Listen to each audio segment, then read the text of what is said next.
byabo kandi ibyaha byabo bigatwikirwa.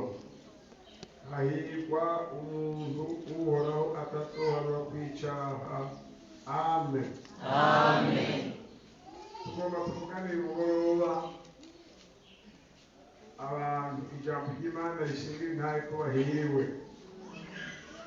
Nawe uje gusuzuma neza kurimwo, niwasanga hari aho bitameze neza uraca ubitunganya kugira ngo mu gitigiri cy'abantu bagize gute bahiriwe. Ndabifurije kuba bahirwe mwese mu izina rya Yesu. Amen. Ijambo rya mbere yo duhereye ko ni tubwiwe ngo hahiriwe abahariwe ibigabitego byabo. Hahiriwe kandi ibyaha byabo bigatwikirwa. Hahirwa umuntu uhoraho atazohanwa kw'icaha. Murazi mu mico y'abantu abantu biyumvira ko bahiriwe saba. Mu bwenge bw'abantu bararamura byo umuntu arahiriwe, baravye uko ari, baravye uko yitwa, baravye icyo afise, baravye n'ibindi byinshi abantu baraba bagashobora kuba burya umuntu arahiriwe. Kuko ni mu ngene Imana iraba. Umuntu ahiriwe ni umuntu yahariwe ijuru, akijandajandira atajwi rimwagiriza. Ndabifurije kuba muri abo mu izina rya Yesu. Amen. Burya rero amahirwe ahari ntanyegera, ntiyigegetse, akurimo aragaragara. Uwuhiriwe azi ko yahiriwe kubera guharirwa, nta gitangaza avuye ku muzinda n'amaguru akaza guterana ngaha, kandi akaza anezerewe. Yahura n'abantu bakabona aramwimwa turere ati ngiye mwikorane kuri wa karere. Kubera iki? Hari n'ahariho Yesu yamwiyerekeye. Ijambo rya mbere duhereyeko hahiriwe. Iyo rikomoka ijambo rikomoka mu isezerano rya kera, ni Dawudi yabitanguye kuvuga, ajya avuga ngo hahirwa uw'ibyaha byawe byiwe byatwikiriwe. Twebwe rero runo rungano cyangwa ba kino gihe ntibyatwikiriwe gusa, byagize gutya, byarahanaguwe. Kandi byahanaguwe n'ikintu cy'ubushobozi gikomeye cyitwa gutya. Ariko urabigana tugashima uwavuye mu maraso. Amen. Amen. Hahirwa uwo ibyaha byiwe byakuweho n'amaraso ya Yesu. Ubu rero ngo Imana ntimuharura kubwabitanya nako. Mwabiririmbye ngaha ngo uhoraho umucamanza agize gute? Hanyuma agira gute? Haleluya. Amen. Ikindi gihe abasomye igitabo cy'ingenzi, Mukristo wahura na Apolo aravuga ati wewe ngaho wikumagura ujya mu ijuru, ngo mbere bibaza ko uzokwemerwa. Ati kubera iki ntazokwemerwa? Ngo ntuzi ko wasinziriye kandi ukongera ugata umuzingo w'igitabo. Ati si ibyo gusa, ati ibyo nari narakoze, ati igihe nari nkiri iwawe hari ibyo utari warankoresheje. Ati ariko umwami w'iyo ndikondade yarabimpariye. Haleluya. Amen. Hari umenshi asubiza hivi, ntaciye asubira kuronka avuga. Haleluya. Amen. Hai n'abantu naho urengana abantu ntibahinda agashitsi, atari umuntu adasanzwe aciye ngaho yamanza ati wihore. Mw'ijuru barazi ko umuntu adasanzwe abarengana. Amen. N'ibisigo birabimenya buryo ntasanzwe, kubera yarahariwe iki? Turabahirwe.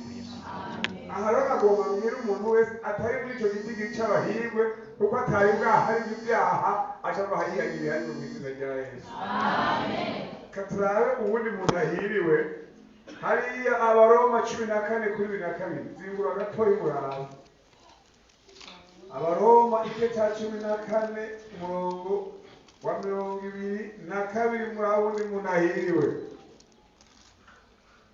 havuga ngo ukwizera ufise ukugumane mu mutima wawe imbere y'Imana hahirwa inde utihinyura kuki amen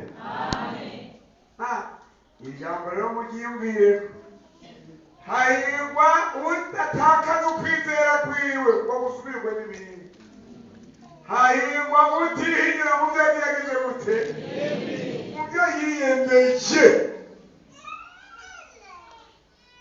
kuko ndabona iyi myaka tugezemo abantu barihinyura mu byo biyemeje yewe ntitugezemo Imana iduhe gutahura rero twahuye n'abantu babiri barantatira rwose barantatira bambwira ngo twarakosheje ngo kubona twarabujije abantu kwisigira habi ku muntu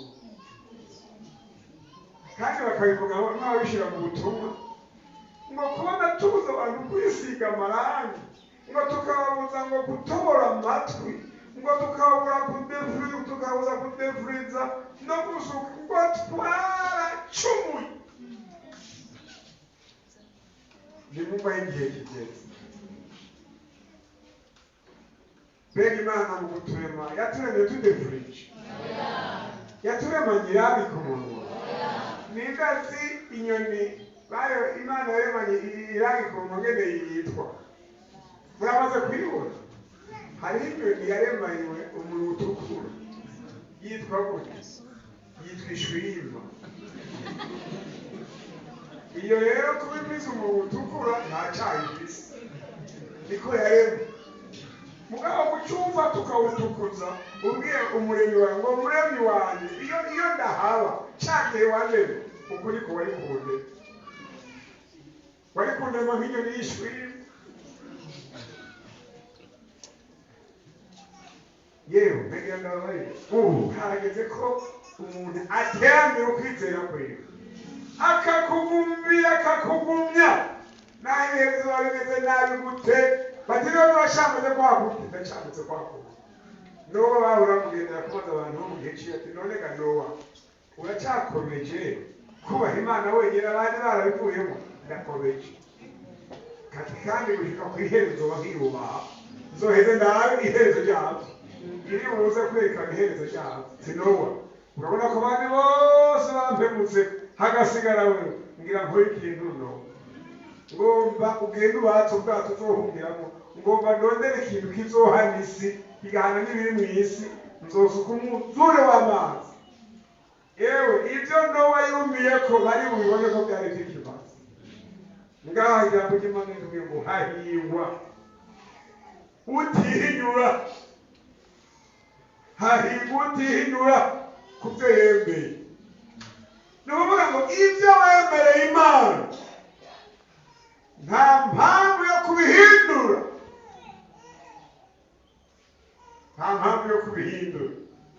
mwabaririmbyi bo kunahanga mariko bavuga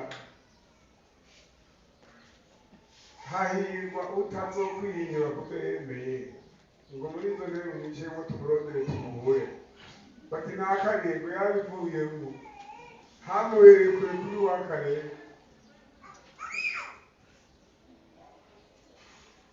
hahirwa iyi ntebe mwicayeko ngaho uzore kwicaramo kuko waduze mu gihugu hagati cyangwa Imana yaguteye iteka ikaguha akazi atakundi uzogenda naho nyene uzohora ubaza bakiza uti mbega basomye ijambo rimeze kugira ngo byumvikane ko naho utariyo agatima kariyo hahirwa muri abanyeshuri murabona ndabona muhema abanyeshuri naho uzoba mukuru iyi nyota y'Imana ufise urazoyiguma amen hahirwa utihinyura ku byo yemeye naho uzoba bavuga ngo ndagize bwakeye nyakubahwa, waramenyereye gupfukama uzoguma upfukama, waramenyeye gusoma Bibiliya urazoyigumiza ku meza, baze bagusaba ijambo bayisanga ngaho. Waramenyereye kwisonzesha urazovyumirako, hahirwa utinyura mu vyo hembere. Tugeze mu myaka benshi bariko barihinyura ku vyo hembere. Turabe uwo n'umubwira kabiri. Igira gatatu umuntu akwiye guterambera amahirwe ntayatakaze. Icete ca Yakobo rimwe 12. Icete ca Yakobo igice ca mbere uriya murongo wa 12. Havuga ngo hahirwa umuntu yihanganira ibigira gute bimugerageza, kuko niyamara kuramba azohabwa igitsibo c'ubugingo c'Imana yasezeraniye abayikunda. amen. Hahirwa uwihanganira ibimugerageza. Burya rero byawe nababwira ikintu kimwe mu kimenye, ibitugerageza ntibizokwigera bihagarara. Oya, ubonye uhuye na kimwe ugahangana nacyo muhangana n'umuti wewe ngira ndakuneshe, n'ikizokurikira nacyo nzokinesha. Amen. Ubura giteguza kuzokinesha kitaraserura umutwe. Amen. Ntugitinye. Ifarasi murazosoma muri yo babwira ifarasi ngene imeze.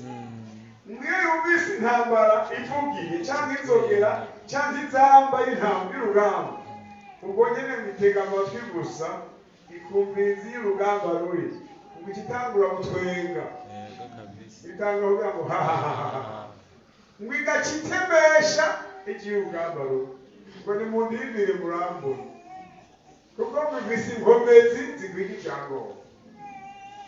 Hahirwa uwihanganira iki bimugerageza. Ukageragezwa mu kazi ntuzurire, uravuga uti nzobicamo nzoreka.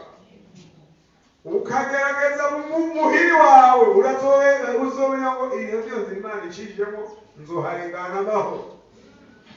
Ukageragezwa n'ubusore n'ubukumi urahagarara, n'abandi barahaciye baraharengana. Nta mpamvu rero yo kubinjika ibitugu, nta mpamvu yo kurarabura amaso nk'aho ngo ndakatabonetse. Oya, kugira ngo icyo kizogerageza nta katabonetse kandi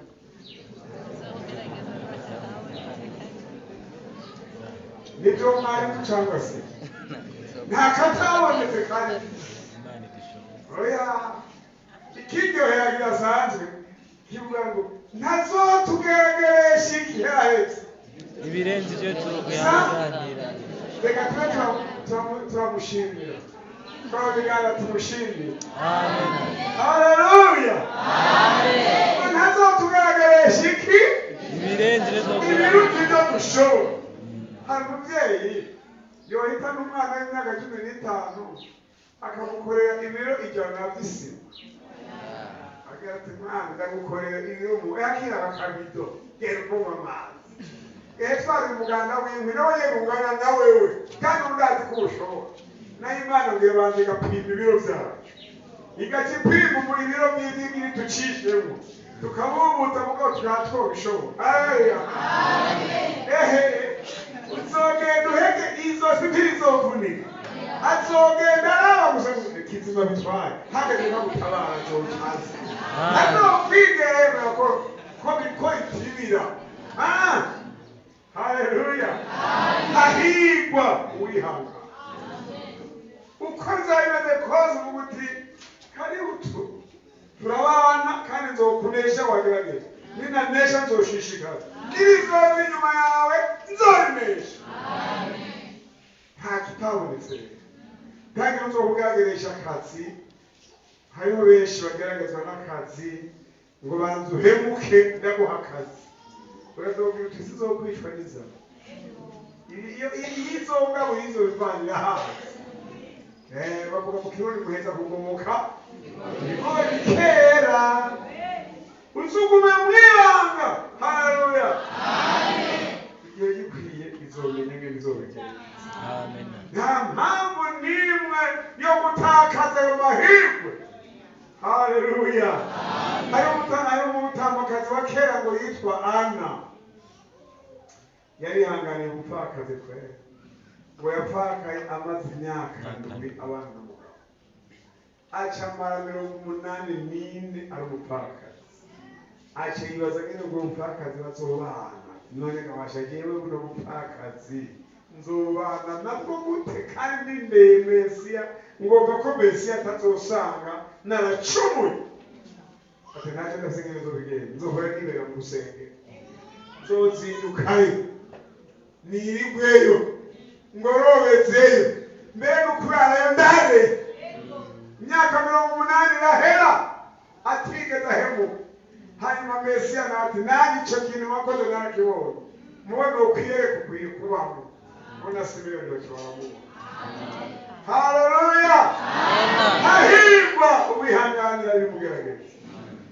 Ukaba urwaye ngaho ukabura amafaranga yo kuriha uragumuririmbira ngaho abaganga bakubona uko umuyebaye uririmba kigendo rya muntu aririmba ni atarapfungiwe ngaha uzozubona umunsi umwe imenye ingene bigenza taha yabitunganye. Amahirwe umuntu atakwiye gutakaza. Hahirwa wihanganira ibimugerageza. Kandi igihe uzoba uriko urageragezwa, Petero yanditse ngo abantu ntibabimenye. Muze umenye yuko ibiriko birakugerageza biriko biragerageza n'izindi ngenzi hirya no hino mw'isi. Si wowe wenyene. Maze hagucura. Amen. Turabuyundi mugwi. Ivyahishura Yohana 3:3. Abandi bantu bahiriwe. Ubundi mugwi abantu bahiriwe ivyahishura Yohana igice ca mbere umurongo wa 3 havuga ngo hahirwa ugira gute usoma, hahirwa n'abagira gute amajambo y'ukuvugishwa n'Imana bakitondera ivyanditswe muri yo kuko igihe kigize gute kiri hafi. Aha rero muvyumve rero bakundwa, hariho umuntu ashobora gutunga Bibiliya ntamenye icyatunze icyo ari cyo. Bibiliya itubwiye ngo umuntu asoma kino gitabo agize gute arahiriwe. Umuntu ahaguruka akajya kumva kino gitabo kino kirasigurwa kiko kirigishwa agize gute arahiriwe. Naho tugeze mu myaka y'iherezo nimubimenye. Kandi ndababwira igihe kigeze ntimuze mutinye kugenda kuza mwitwaye. Murazogenda mwitwaje. Uri muri bisi urazoyitwaza. Uri ahantu hose hari aho usanga urindiriye ko bisiza ukaburicaye. Aho gutakaza umwanya kuri bibiliya soma. Hahirwa usoma. Hahirwa n'abumva. Ukaba utakunda kuyisoma mu bahirwa wayivanyemo. Ukaba udakunda utagize umwanya wo kujya kumviriza isobanurwa isigurwa wigishwa nawe mu bahirwa wayivanyemo. Bibiliya ngo kwegera ngo wumve bigize gute biruta gutandukira ibimaze kwiriki kw'ibipfu. Kwegera ngo wumve uroye ngiye kumva ijambo ry'Imana. Hadi wari gukora iki? Nariko ndasoma ijambo ry'Imana. Urisome uryumve. Niyo mpamvu nagomba reka ubundi twarore umuntu we. Hanyuma rero arambwira utukorwa akora, arambwira utunaturetse, arambwira ati mugabo ndafise ingorane, arambwira ingorane afise ariko cyane mubaza none warura mu mwanya wo gusoma Bibiliya? Ngo ni kubera ngo sinzi gusoma. Ndamwitegereza ndaraye imyaka yiwe sanga aracashobora kubyiga. Urabisa abana bazi gusoma genda babikwigisha. None kuyisomerwa no kuyisomera nica kimwe. Oya araciye mbwira muri mwese uwo batarose amahirwe yo gusoma amaso ataramwange genda ubyige. Hari n'ababigishijwe n'Imana batabanje kubyigishwa n'abantu. ugasanga imana irakwigishije kwisomera bibiliya wowe ubwawe. none twumvise ngo hahirwa abagize gute n'abagize gute. muri ayo mahirwe ntubemo ntuve mu gitigiri cy'abantu bahiriwe. urashobora kuba mubikijweho n'umwijima wa shetani, ugafata bibiliya gusa ukugura utazi naho ubisomye, ugahita usanga usomye ku ijambo riguha inyishu ku bibazo byawe bikubikije. haleluya, uragabaye Imana. niyo mpamvu rero Yosuwa wewe yabwiwe ngo ibiri muri iki gitabo cy'ibyagezwe azabirimbure ryarira ryawe ngo kugira ashobore kugira gute sa oya icyo gusibye kugira ashobore kugira gute kwitondera ibyanditswemo bingahe byose hari mu nkurikizi rero ngo ntihazocagira iki amahirwe ngo none si jewe ndabikubaye ni Imana yavuze. umviriza rero gusoma iki gitabo n'abantu muri uru rungano rwo mu myaka y'iherezo utegerezwa kugisoma kugira ngo umenye iby'Imana igomba, umenye iby'Imana yanga, hanyuma ubyitondere, hanyuma nayo ikiguha amahirwe. umuntu rero yari afite intege yo kurisoma no kujya kuryumva. uno munsi uca ubifutisha uca uvuga ngo ndemeye kumvira Imana, nzohora nsoma bibiliya kandi nzohora njya aho babivuga ndabyumviriza. Imana ibaheze. turabana abandi bahiriwe barimo. dusome hariya Luka 7:23. Luka 7 umurongo wa 23. wabonye nasomye usome mu izina rya Yesu. Luka 7 ku murongo wa 23. kandi hahirwa uwo ibyanje bitazotsitaza. Amen. hahirwa nde? uwo ibyanje bitazotsitaza. ibyanje n'ibyanjye ibya Yesu. na Yesu.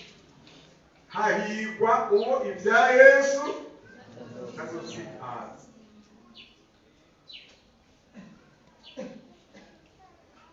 byagira ikintu na kimwe mu byo Yesu yihanikirije kizogutsitaza. icyo yabujije urakireka, icyo yategetse uragikora. uno munsi nazinze ndabwira ubutumwa bwiza umuntu, turaganira ngo ibino bikora n'ibino bikora ngo ariko iki ntacyo nzokora. nubwo hari icyo cyamusitaje. muragomba kumenya icyo icyari cyo cyamunaniye kubatizwa mu mazi menshi. namwe nyirambare utarayabatizwamo afise ibindi vyiyumviro n'izindi nyigisho waracerewe. yabwiye Yohana ngo mbatiza. Yohana yari ati mugeni ahantu ho kubahuka nkakuryamika muri Yorodani kweri, ariko rero ari wewe wombatije ukandyamikayo. Yesu aramubwira ngo bikunde ngo kuko ibyo nibyo birakwiye kugira ngo tugire gute dushitse ukugororoka kose. aca aramubatiriza. ahiye kumubatiriza igihe bicaye avuga ngo uyu niwe mwana wanjye nkunda akantiba. uramutse rero wase kubatizwa mu mazi menshi ubuhakanye kudashitsa iki ukugororoka kose.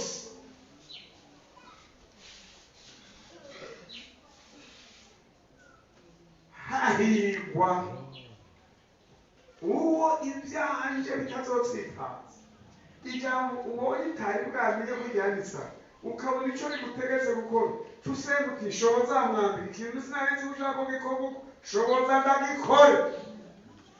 ntabyo kuvuga ngo nibaza ko bisobanura uku oya mubaze wenyine icyo akubwira uca ugikora mariya abwiye ba bantu ngo icyo ababwira mubwire gute ugikore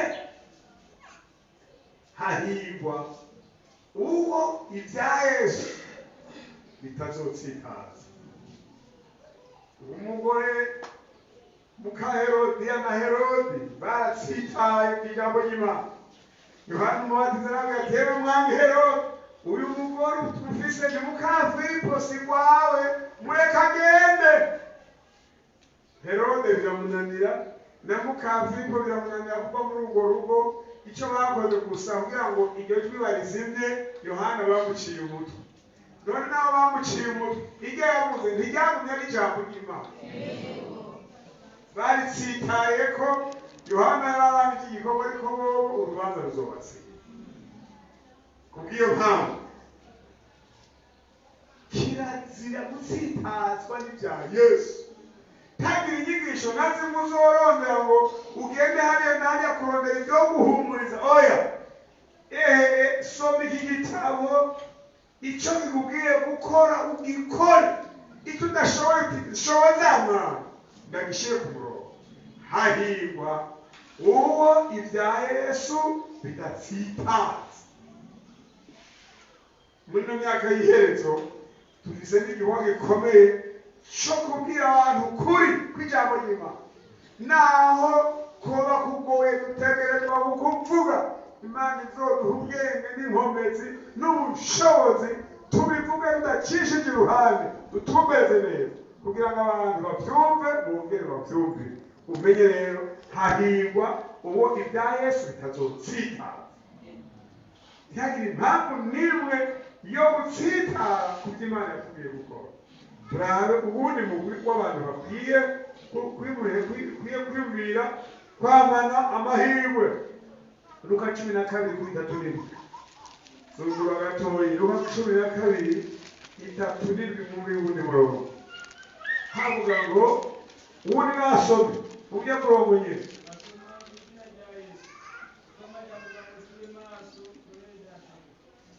ahirwa abo bashumba abo shebuja azoza agasanga bari maso ndababwiye ukuri azokenyera abicarike aze abagaburire Amen Amen hahirwa abazoterama kugeza Yesu agaruka baterama abazoteramira ubugingo maze iminsi miyumviranye n'abantu benshi bakorera Imana bagakora ibikorwa byiza bagahagarara neza bagashika ku bintu biryoshye mu myaka ya mbere ariko mu myaka yo mu nyuma ugasanga ibi bikorwa byabo bisubiye kuba bibi ngaho ni mu bijyamo ngo hahirwa uwo mushumba abo bashumba abo shebuja azoza agasanga bari maso ndababwira ukuri azokenyera abicarike aza abagaburire hepfo hacaba ngo niyaza mu gicugu canke mu nkoko akabasanga atyo bazoba bameze gute abahirwe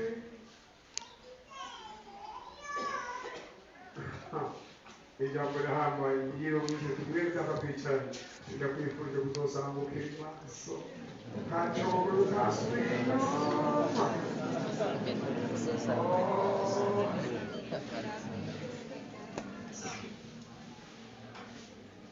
kandi ikindi nagiye mbona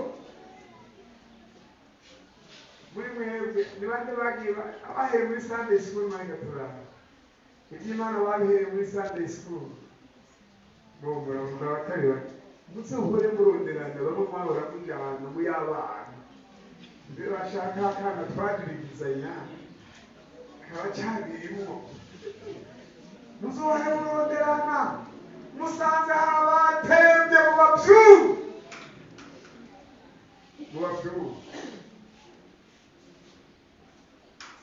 hahirwa abo bashumba azozira hose azosanga bagiteraniro kimwe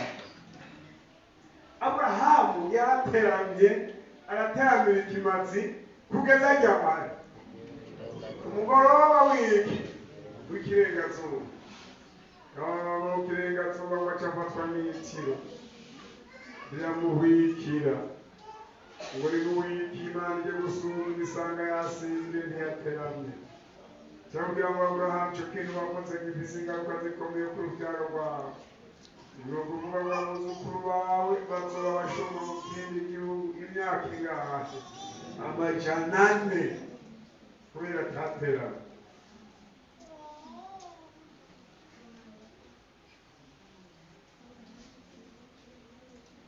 murabe igihe Yesu yavuka muze musuzume abantu bashoboye kusanganira mu ivuka ryiwe ni bake kuko abandi bari barivuyemo ngo yarateze kuza bari bararindiriye baratera barabipfa none ngaha twumvise ngo hahirwa abo bashumba abo shebuja azoza agasanga bari maso. Haleluya. Amen. Igihe uzongeze mu zabukuru utaciruka nuko wabishobora mu rusengero uzorondera kuzukuru Imana kuzukuru kanyuma fata unyadaza tugende dushike mu rusengero muriko murabyumva cyangwa ufata akabando ugende abandi batama bakubona ati mbega wandariye nandariye ku rusengero muriko murabyumva iyo mucye umva kuri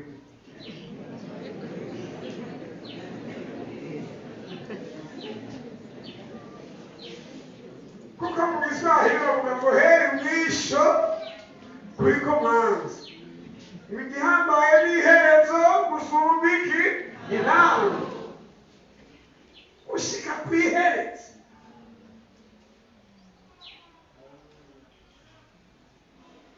umusore ko ndagenda ahantu cyangwa n'umuntu ndajya kumuramutsa ndamuramukije we ndabona ko ndamukije yamenye ndamwitegereza ndani cyangwa byose turaziranye ahantu wego tuziranye hehe ngo narigeze kuza ku ntango asenge hanyuma rero ndaciye ahantu naragiye tubazogaruka tuzure turi hake nasubira ndamuyegereza mugabo yagira nabaye ibintu kubiva mu mwaka wa mbere ukaba mu wa kabiri 10 igahero kirimo 20 ugahero kirimo 30 40 50 na 80. Haleluya. Amen. Bati namaki ndacyaburira ka namuzongera ugakoni namazosubira kwikinga cyane musenge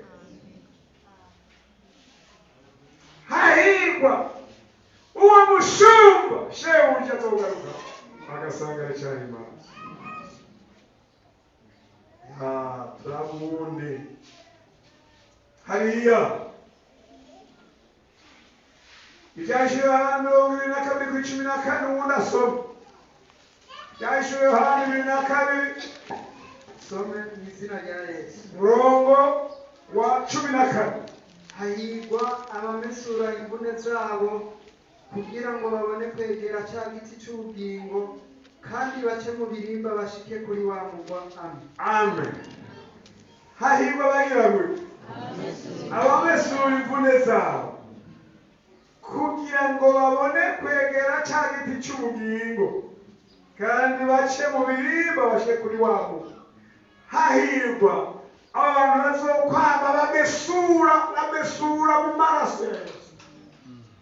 Maraki ngo yari yabahishuye warabona Yesu ataraza ngo amubona azoza ameze nk'isabuni y'abamesura. Ibaze isabuni tumesura kuri gusa ahangira ndabahamagare muze kumesura. Yesu yabwiye abigishwa ngo hahirwa mwebwe mufise amaso abona. Ani mwobona kino gihe ngene kimeze. Ani mwobona ko kino gihe kidasanzwe. Ani mwokwama mumesura kwere mukabona ngo tumesure ibyasezeranye byose biko birasha. Ani mubona mugabo kugira ngo bibone nimba kugira yandi maso ishengero ryagiye.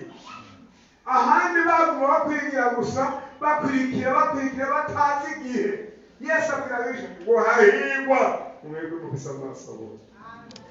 Hahirwa mwebwe mufise amatwi yumva.